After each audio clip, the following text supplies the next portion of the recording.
आज हमारे पास जो सामग्री है वो पहली नज़र में किसी पौधे के बारे में एक पुराना दस्तावेज लगता है। पौधे का नाम है कैक्टस ग्रैंडिफ्लोरस, जिसे आमतौर पर नाइट ब्लूमिंग सेरेस भी कहते हैं। पर जब आप इसे पढ़ना शुरू करते हैं तो एहसास होता है कि ये किसी बॉटनी की किताब का पन्ना नहीं, बल्कि इंसानी तकलीफ को शब्दों में पकड़ने की एक बहुत ही असाधारण कोशिश है। बिल्कुल। और इस लिखावट की सबसे अनोखी बात यही है कि ये लक्षणों की एक लिस्ट बनाने से कहीं आगे जाती है।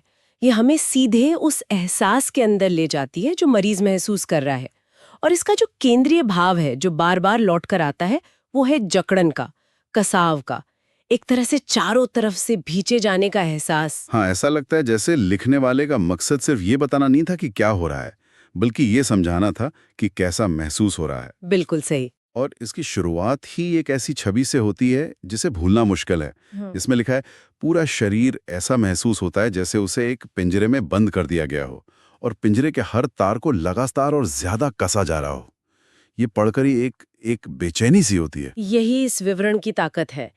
पिंजरे के तार, ये एक ऐसी उपमा है जो तुरंत समझ में आती है। ये बताती है कि जकड़न बाहरी है, शरीर के हर हिस्से को छू रही है। और वो स्थिर नहीं है, बल्कि बढ़ती जा रही है। हाँ, लगातार बढ़ती जा रही है। ये कोई अंदरूनी ऐंठन नहीं है, बल्कि ऐसा है जैसे किसी बाहरी शक्ति ने शरीर को अपनी गिरफ्त में ले लिया हो। तो ये पिंजरे का एहसास शरीर में और कहाँ-कहाँ फैलता है?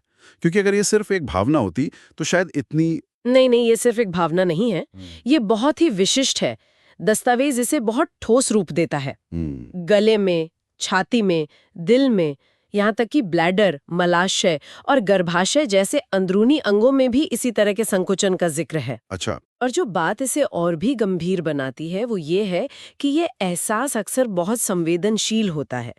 मतलब कई बार हल्का सा छूना भी इस जकड़न को शुरू कर सकता है या बढ़ा सकता है। सोचिए, शरीर की संवेदनशीलता इस हद तक बढ़ गई है। इसी कड़ी में दिल के बारे में जो लिखा है वो शायद सबसे ज्यादा परेशान करने वाला है। एक जगह लिखा है, दिल को महसूस होता है कि उसे लोहे के हाथ से तेजी से पकड़ा और छोड़ा जा रहा है। ये सुनने में किसी मध्ययुगीन यातना जैसा लगता है ना?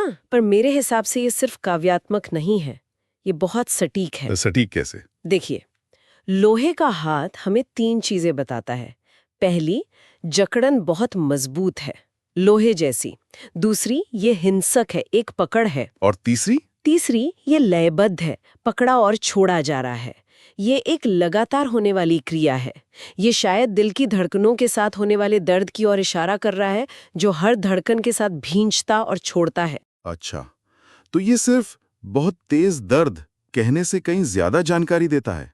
ये दर्द के चरित्र को, उसके पैटर्न को बता रहा है। बिल्कुल। और एक और पंक्ति है, दिल ऐसा बंधा हुआ महसूस होता है कि उसे धड़कने की जगह ही नहीं मिल रही। ये तो उस लोहे के हाथ वाली बात को और पुख्ता करती है। हाँ, मतलब एक बाहरी दबाव है जो दिल के स्वाभाविक काम में रुकावट डाल रहा है। और जब दिल, जो हमारे जीवन का केंद्र है, ऐसा महसूस करे तो पूरे शरीर और मन पर इसका क्या असर होता होगा, ये हम सोच सकते हैं। बिल्कुल। और ये एहसास सिर्फ दिल तक ही सीमित नहीं रहता होगा। नहीं, छाती के लिए भी ऐसी ही दमदार छवियों का इस्तेमाल किया गया है।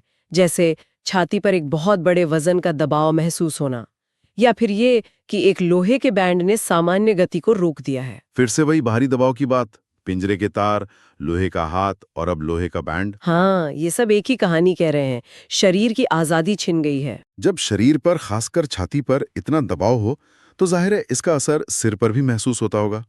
क्या दस्तावेज में सिर से जुड़े ऐसे ही दबाव वाले लक्षणों का जिक्र है? हाँ, और वहां भी चीजें बहुत दिलचस्प हो जाती हैं। एक तरह के सिरदर्द का जिक्र है जिसमें सिर के सबसे ऊपरी हिस्से पर, मतलब वर्टेक्स पर, एक भारी वजन रखा हुआ महसूस होता है। ठीक है। लेकिन इसमें जो सबसे अजीब बात है वो ये है कि अगर उस जगह पर असल में दबाव डाला जाए तो मरीज को आराम मिलता है। ये तो बड़ा विरोधाभासी है। मतलब वजन का एहसास हो रहा है, लेकिन और वजन डालने से वो एहसास कम हो जाता है। ये क्या बताता है? ये बताता है कि ये दर्द कितना जटिल है। ये कोई आम सिरदर्द नहीं है।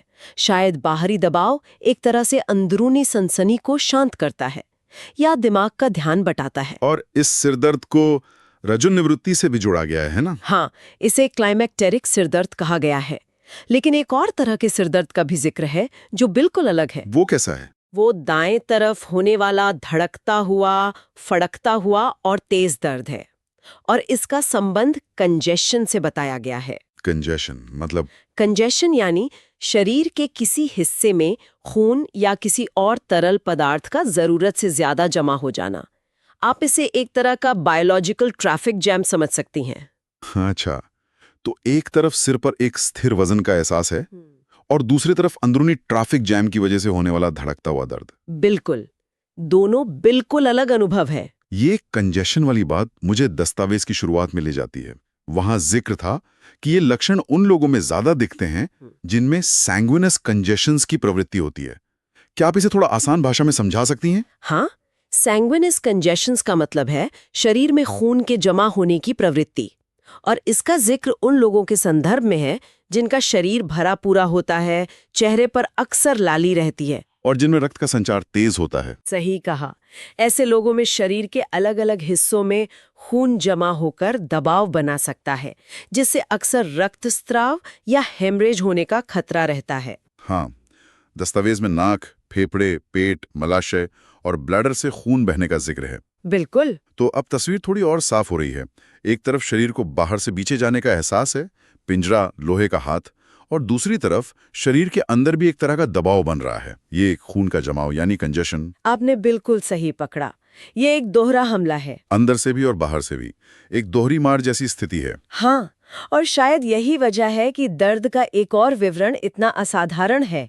लिखा है, दर्द हर जगह जंजीर वाली बिजली की तरह दौड़ता और उछलता है और एक तेज शिकंजे जैसी पकड़ के साथ खत्म होता है और फिर से शुरू हो जाता है। जंजीर वाली बिजली? वाह, मतलब दर्द एक सीधी रेखा में नहीं चलता, बल्कि एक जगह से दूसरी जगह कूदता है। जैसे बिजली कड़कती है और उसका अंत भी एक शिकंजे जैसी पकड़ से होता है। फिर वही जकड़न वाली बात।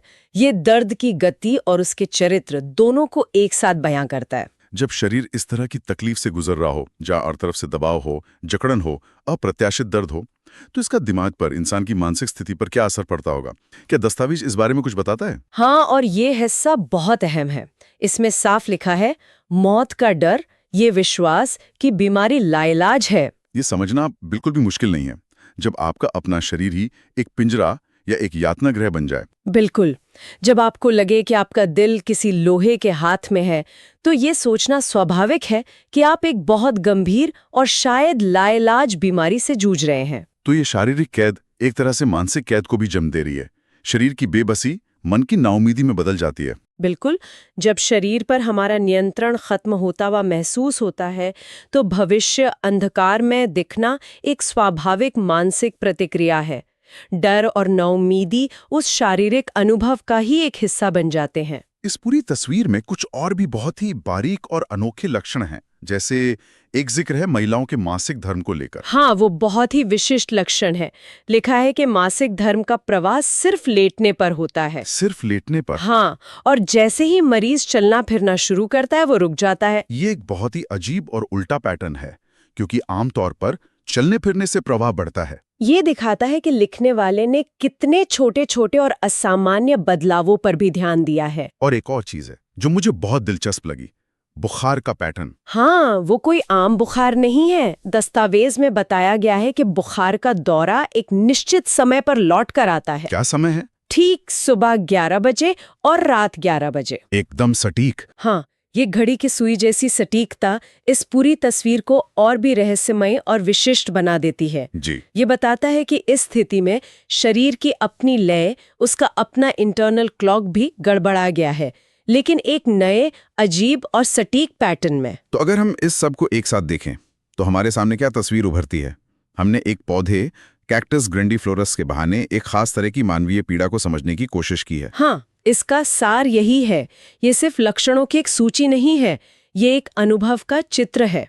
और इस चित्र का मुख्य रंग है जकड़न, चाहे वो तारों का पिंजरा हो, लोहे का हाथ हो या लोहे का बैंड। फिर इसमें दबाव का रंग घुलता है, जो शरीर के अंदर कंजेशन से पैदा हो रहा है। बिल्कुल। इसके साथ ही अप्रत्याशित गति का पैटर्न है, जैसे जंजीर वाली बिजली की तरह दौड़ता दर्द। और इन सब शारीरिक एहसासों के ऊपर मानसिक भय की एक गहरी परत है, मौत का डर और नाउमीदी। और ये सब कुछ बहुत ही सटीक और अनोखे लक्षणों से जुड़ा हुआ है, जैसे लेटने पर मासिक धर्म का आना या ठीक 11 बजे बुखार का लौटना। सही कहा। ये सब मिलकर एक बहुत ही जटिल लेकिन सुसंगत तस्वीर बनाते हैं। और मुझे लगता है कि सबसे बड़ी बात यह है कि ये विवरण हमें मरीज के बहुत करीब ले जाता है। हाँ, इन शक्तिशाली उपमाओं के जरिए हम सिर्फ पढ़ते नहीं बल्कि महसूस करने की कोशिश करते हैं कि उस इंसान पर क्या बीत रही होगी। ये हमें याद दिलाता है कि हर बीमारी सिर्फ बायोलॉजिकल आंकड़ों का खेल नहीं है, बल्कि एक गहरा व्यक्तिगत अनुभव है। यहाँ भाषा सिर्फ संचार का माध्यम नहीं बल्कि सहानुभूति का एक पुल बन जाती है।